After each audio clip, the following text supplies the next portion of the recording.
रामकृष्ण हरी माऊली. दरवर्षीप्रमाणे यावर्षीसुद्धा माऊलींची पालखी आळंदीहून पंढरपूरला निघाली. पुण्यात मुक्काम करून माऊलींची पालखी सासवडकडे जाते. ज्या लोकांना पूर्ण वारी करणं शक्य होत नाही, काही लोक अशा वेळेस पुणे ते सासवड हा मधला जो प्रवास आहे, तो प्रवास माऊलींच्या पालखीसोबत करतात. मात्र बऱ्याचदा असं लक्षात येतं की हा प्रवास करत असताना बऱ्याच लोकांचं वारीच्या सोयी आणि गैरसोयींकडे लक्ष जातं. खरं तर वारी करत असताना जे खरे वारकरी असतात, त्यांनी माऊलींच्या आणि पांडुरंगाच्या नामसंकीर्तनामध्ये लक्ष केंद्रित करून वारी केली पाहिजे.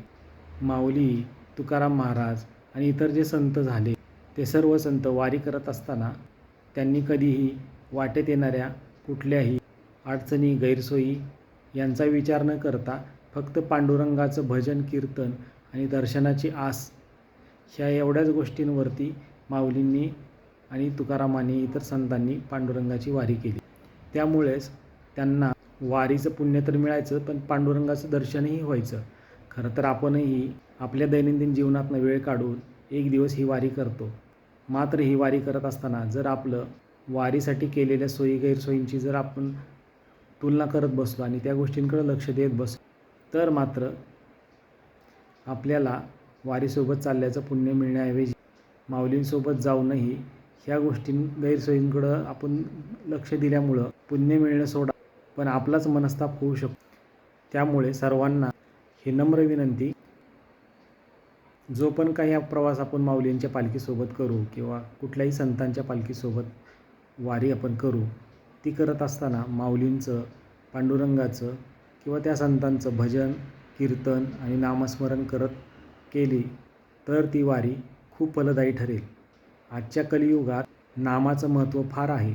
त्यामुळं वारी करत असताना केलेले नामस्मरण हे अनेक पटीने फलदायी होते. मात्र वारी करत असताना जर आपण ह्या गोष्टींकडं, गैरसोयींकडं लक्ष केंद्रित करत बसलो, तर मात्र आपल्याला कुठलंही पुण्य मिळणार नाही. सोयी गैरसोयी ह्या दरवर्षी होतच असतात.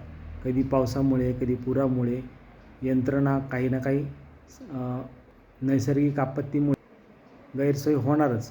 मात्र आपण ह्या सोयी गैरसोयींकडे लक्ष न देता माऊलींचं भजन करत